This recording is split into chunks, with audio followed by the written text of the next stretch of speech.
Hello बच्चों, let's see this question. The question says, which of the following atoms has the lowest ionization potential? और हमें चार options दे रखे हैं. Options क्या है? Oxygen, nitrogen, caesium and argon. तो जो क्वेश्चन में हमारा ये कंसेप्ट यूज होना है, ये कंसेप्ट वो हमारा क्या हो है? वो हमारा होगा कंसेप्ट ऑफ आयोनाइजेशन पोटेंशियल. तो पहले बात कर लेते हैं क्या होता है ionization potential. The energy required to remove the outermost electron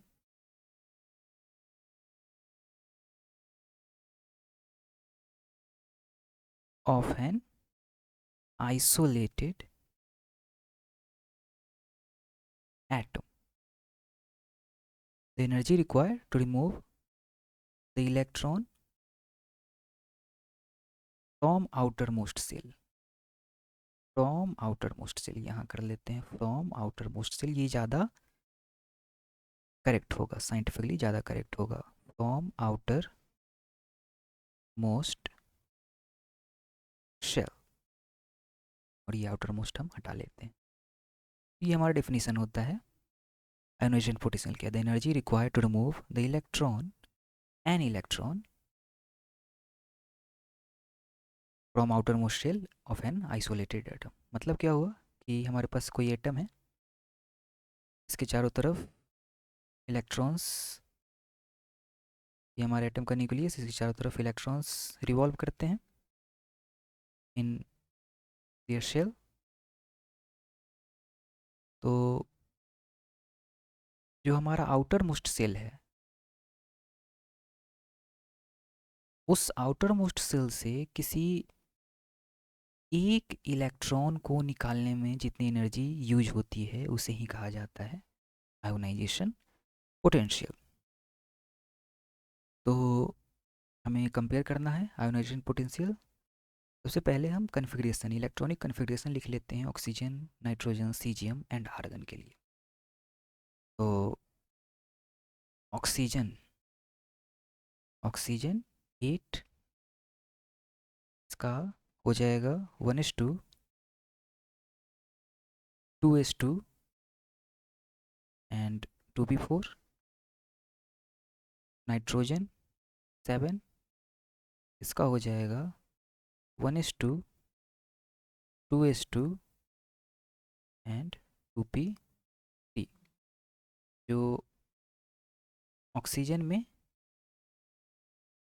P है, पी शेल, उसमें 4 इलेक्ट्रॉन्स, और जो नाइट्रोजन है उसमें 3 इलेक्ट्रॉन.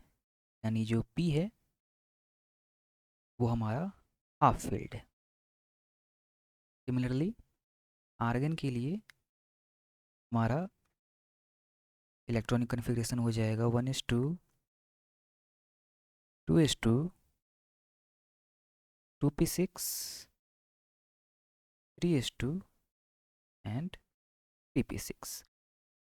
और सीजियम 55, इसके लिए हमारा इलेक्ट्रॉनिक कन्फिग्रेशन हो जाएगा 1:2, 2:2, 2p6, 3:2, 3p6, 4:2, 4p6, 4d10, थोड़ा सा एडजस्टेड हो गया, 4d10, 5:2, 5p6 and 6s1. CGM के केस में जो 6s है उसमें सिंगल इलेक्ट्रॉन है, और उससे पहले हमारा 5p6 है, 5p है जो कि फुल्ली फील्ड है।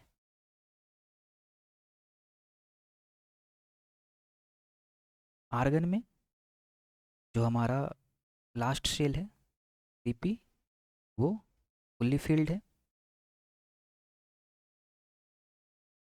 तो एक रूल होता है आयोनाइजेशन पोटेंशियल के लिए कि फॉर हाफ फील्ड और हाफ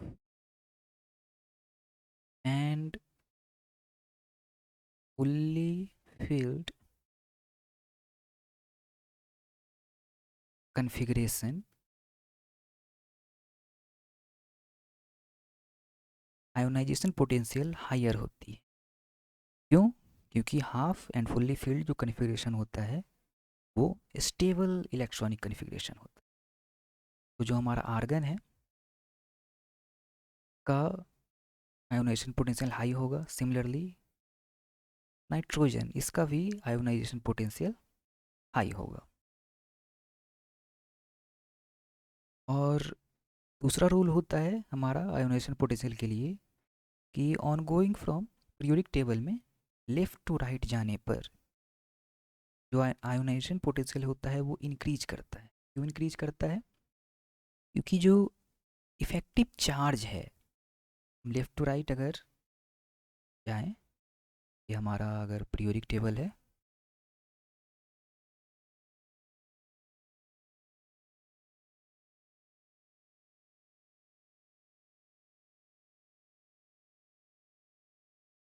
ये अगर हमारा पीरियोडिक टेबल है तो इसमें अगर हम लेफ़्ट से राइट की तरफ जाएं तो क्या होता है कि जो साइज है, साइज में जो इंक्रीमेंट होता है वो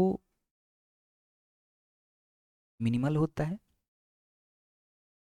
और जो चार्ज में इंक्रीमेंट होता है वो कंसिडरेबल होता है।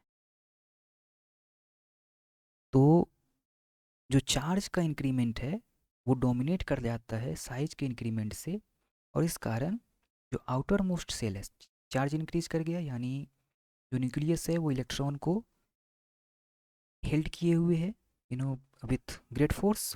तो इलेक्ट्रॉन को निकालना ज़्यादा मुश्किल है। तो जो आयोनाइजेशन पोटेंशियल है वो energy required to remove that electron increase कर जाता है। तो आयोनाइजेशन पोटेंशियल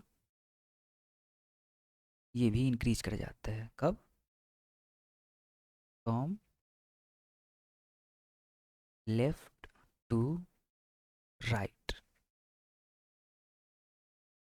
दूसरा कि from top to bottom, from top to bottom क्या होता है? साइज, साइज में कंसिडरेबल चेंज आता है। और चार्ज, चार्ज में भी कंसिडरेबल चेंज आता है। लेकिन टॉप टू बॉटम में जो डोमिनेंट फैक्टर हो जाता है वो हो जाता है हमारा साइज। ये हमारा हो जाता है डोमिनेंट फैक्टर। चूँकि चार्ज इंक्रीज कर रहा है लेकिन साइज उससे ज़्यादा इंक्रीज कर रहा है, ज़्यादा इफेक्टिवली इंक्रीज कर रहा है, जिसके कारण जो आउटर मोस्ट इलेक्ट्रॉन है वो लूजली हेल्ड होता है न्यूक्लियस से, जिसके कारण उसको बाहर निकालना ज़्यादा आसान हो जाता है। तो इस कारण जो आयोनाइजेशन पोटेंशियल है वो डिक्रीज कर जाता है, डिक्रीज। एक और फैक्टर जो है हमारा वो इफ़ेक्ट करता है आयोनाइजेशन पोटेंशियल को कि एक इलेक्ट्रॉन निकालने के बाद इलेक्ट्रॉनिक कन्फिग्रेशन कैसा आ रहा है। तो ऑक्सीजन के केस में अगर हम एक इलेक्ट्रॉन को निकाल ले तो जो हमारा इलेक्ट्रॉनिक कन्फिग्रेशन है वो हाफ फील्ड हो जाएगा, जो कि ज़्यादा स्टेबल होगा। तो इस कारण जो नाइट्रोजन का इलेक्ट्रॉनिक नाइट्रोजन का आयोनाइजेशन पोटेंशियल होगा वो ग्रेटर होगा ऑक्सीजन से। क्योंकि ऑक्सीजन, एक तो वो नाइट्रोजन जो है वो हाफ फील्ड कन्फिग्रेशन है, वैसे ही उसका ज़्यादा है। दूसरा, ऑक्सीजन से एक इलेक्ट्रॉन निकालने पर वो हाफ फील्ड कन्फिग्रेशन में चेंज हो जाता है, जो कि ज़्यादा स्टेबल है। उसी तरह हमारा आर्गन का जो आयोनाइजेशन पोटेंशियल होगा वो हाईएस्ट होगा। क्यों? क्योंकि ये फुल्ली फील्ड कन्फिग्रेशन है। और सीजियम का आयोनाइजेशन पोटेंशियल होगा, क्योंकि सीजियम हम देख पा रहे हैं कि इसके लास्ट शेल में सिक्सेस में सिंगल इलेक्ट्रॉन है, और इस सिंगल इलेक्ट्रॉन को बाहर निकालना आसान भी है। दूसरा, इस इलेक्ट्रॉन को निकालने के बाद जो सीजियम है वो fully field, caesium plus one, वो फुल्ली फील्ड कन्फिग्रेशन में चेंज हो जाता है, जो कि ज़्यादा स्टेबल है। तो सीजियम से जो लास्ट का इलेक्ट्रॉन है उसको निकालना ज़्यादा आसान है। दूसरा, सीजियम जो है हमारा वो टॉप टू बॉटम आने में ऑक्सीजन, नाइट्रोजन, आर्गन इन सब से नीचे आ रहा है, तो ऐसे ही इसका आयोनाइजेशन पोटेंशियल कम है। ऊपर से इसके कन्फिग्रेशन के कारण इसका आयोनाइजेशन पोटेंशियल और कम हो गया, तो सीजियम का आयोनाइजेशन पोटेंशियल सबसे कम होगा, लीस्ट होगा। और यही हमें फाइंड आउट करना था इस क्वेश्चन में। तो जो हमारा आंसर हो जाएगा वो हमारा ऑप्शन सी हो जाएगा, caesium. Hope you understood it well. Best of luck.